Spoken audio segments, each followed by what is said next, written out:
Let's start off. What is an isolated queen pawn? Well, you have a queen, and oftentimes you'll get to a position where no other pawn is helping out this pawn that was in front of the queen. It's probably still in front of the queen. In fact, it has to be. That makes it the queen's pawn. So it's on the queen's file, and this pawn has no access to other pawns to guard it. So it has to be guarded by your pieces. If you don't guard it by your pieces, guess what happens? Your opponent's going to take a free pawn. Beat you. So what are some of its weaknesses?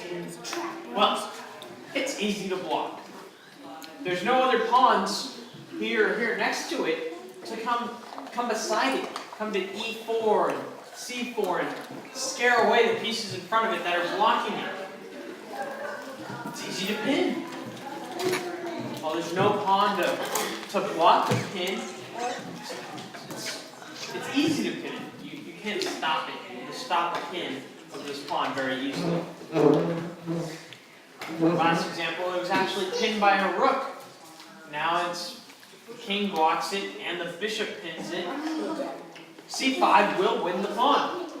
If you were to take on, if you move C5 and you're to take on C5, that bishop has your bishop. That's not good. So, closer you get to the end game, easier it is to take advantage of the isolated queen pawn by blockading it. Why is this? Well, you have less pieces on your side, which makes it harder to scare his blockading piece away, and it makes it harder for you to protect it. So, against an isolated queen pawn, try to trade pieces to get to the end game. It gives you an advantage. With an isolated queen pawn, you want to try and not trade heaps of pieces on the board. You look at your pieces and you say, well, I could trade, or I could not trade. You want to go to not trade, because it's going to benefit you, unless you're ahead. Of course, if you're ahead, you always want to just trade. Pieces are weaker. Why are pieces weaker? It's easy to get into positions like this, because there aren't many pawns to protect the isolated queen pawn. Your piece doesn't have as much mobility. It's busy trying to, it needs to do more things than it can. It needs to guard this pawn, this rook needs to guard this pawn and this pawn, probably this knight, and probably be threatening his king at the same time, but it can't.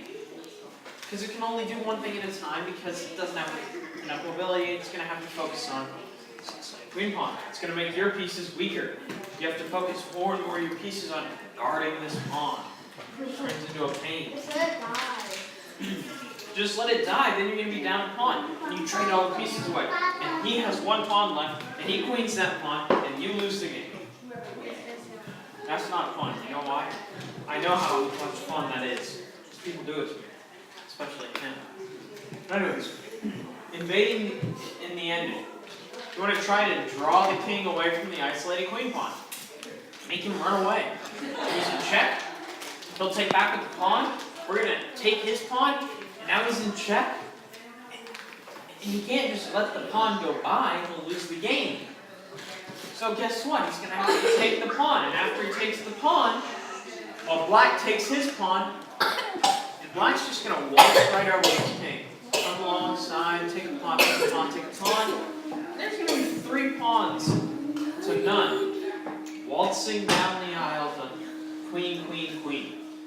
Sure, you can stop 1, maybe even 2. But he's going to get at least 1 queen. And you're going to lose. That's not good. So, in this position, and in many positions, in the ending, we're going to just kind of lure the king away. Lure the king away from his friends. His friend's over there. Oh no! It's not gonna stay over to guard him. So old, he can only do one thing at a time. You know how this works. Just aren't fast. So, black's easily going to take the rest of the pawns and win. Invasion from D5. Well, this is D4, where your isolated queen pawn generally is. This is D5. If you invade from D5, you're going to, generally speaking, do pretty well. Why? Because he can't attack there. He can't guard there. He can't stop anything in front of him. The only thing he can stop with this pawn is stuff directly to his diagonal. So anything straight in front of him, is going to be a problem for him to guard or counterattack. So this is perfect for the knight. Center of the board. It's not blocked by the pawn. No pawn will ever try to scare that knight away. Never. That's an ideal situation for black. He's going to go ahead and throw a checkmate. He's got lots of stuff he can do. He's attacking a queen. Oh boy, the options. And now you're going to have to trade. You're going to get closer to the end. We can take it. Oh, and there's a fork. So many different things. And they're just coming up. Isolated queen problems. Queen pawn problems. The isolated queen pawn is an immobile weakness. You can't really move it, because then your pieces that were guarding it aren't guarding it anymore. But if you leave it where it is, his pieces are going to take it. If you're lucky. Because usually, he's just going to block it. He's going to put a piece right in front of it, and you'll never be allowed to move it again. What if he takes the piece? Well, I hope you were able to trade, because otherwise you're down pawn. So, he can easily put a piece in front of it to keep it from moving. And then you really have that immobile weakness. After you put this piece in front of it, he's just going to start piling on attackers. I've seen games where you get an isolated queen pawn, and what's he do? He puts his rook behind it. And then he brings his other rook behind it. And then he brings his queen to the side. And then he puts the bishop in front of it. And then he puts the knight on the side of it. I've actually seen this in a real game. Two masters going at it. He's got 6 pieces attacking an isolated queen pawn.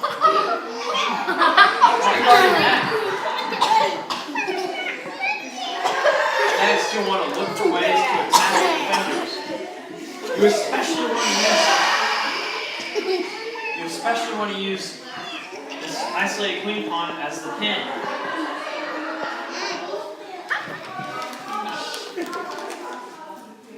So, we want to make sure you use isolated queen pawn as a pin. Because no other pawns can guard it. It's going to be hard to get rid of the pin pawn. So what are its strengths? We've learned all about these horrible problems that this pawn has. Why would we ever want one? There are some strengths to it. They're pretty strong. Attack against the A pattern. What the? A pattern? What are we talking about? It's the only pawn in the center. It controls C5 and E5. Black can only control D5 now. White's D5 is more of a threat than black's E5. So, this is pretty good. Black has 6 squares on the D and E files to use. White has 8. 8. So who's ahead in space? D5, I'd give it 7, but theoretically 8.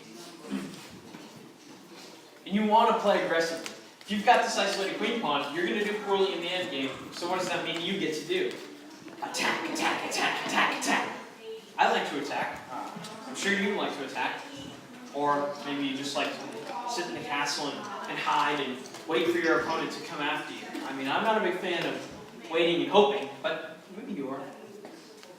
A knight on E5 is going to threaten C6, D7, F7, G6. You've got so many options with this knight on E5. And you're going to maintain complete control over E5. Especially if you're able to get rid of that F pawn and give him an isolated king pawn. Which would be gorgeous. You want to threaten to occupy C5 or E5, especially with a knight. These 2 squares, a knight on them, oh man, you can attack there, you can attack there, you can attack there. You've got possibilities for forks and trades and checkmates and everything. It's so much fun. Also, you get to invade from E5 and C5. So you've got that knight there. Now what are we going to do with it? I've just told you all these wonderful things we can do with it. Let's do something. The closer we get to the end game, the better black's advantage is because white has the isolated queen pawn. But for now, the knight threatens to go to C6. He's got threats. Nobody can ever stop this knight. I mean, the bishop can attack it and get rid of it. It's not really a great trade because then he loses his pawn. We're attacking his knight. We can move this pawn up to guard it. And that's not pretty. So he can't really do much. You've got a great advantage in this position. going to take his rook. Bishop's going to take back. We can go to c6. Fork the bishop and a pawn. Win a pawn. We're up a pawn. We're going to trade away all the pieces. We're going to go to an endgame. And we're going to win. Okay?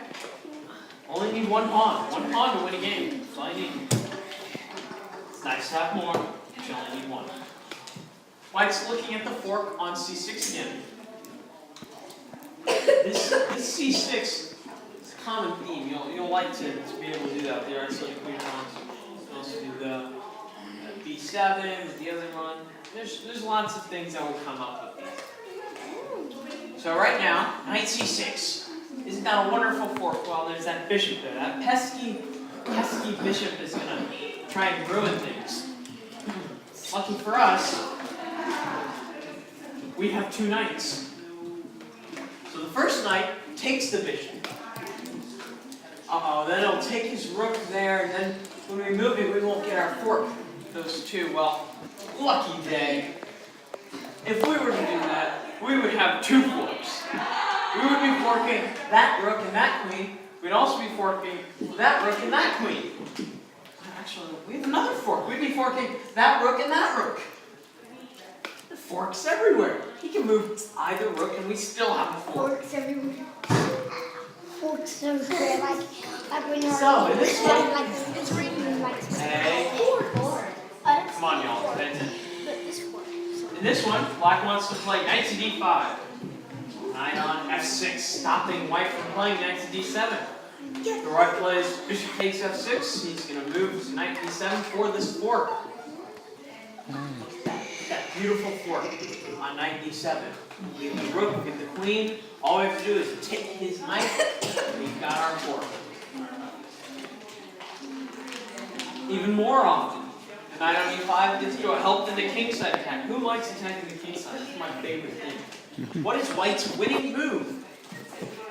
Dun, dun, dun. Queen 2.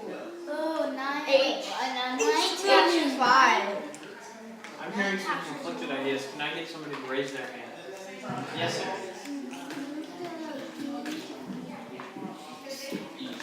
Can you speak What? up?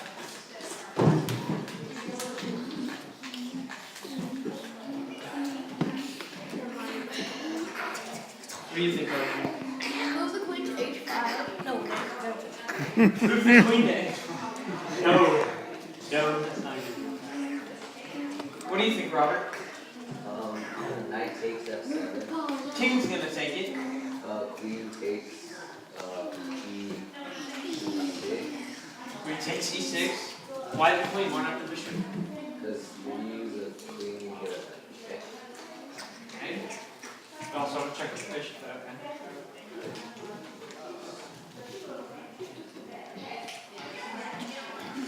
Queen takes. Now what? Black plays king f8. He's going to get mated by queen f7. He's got to run. He's on the run. Isn't this a wonderful spot for black to be in?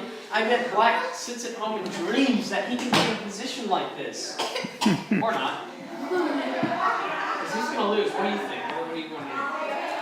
Queen to G4.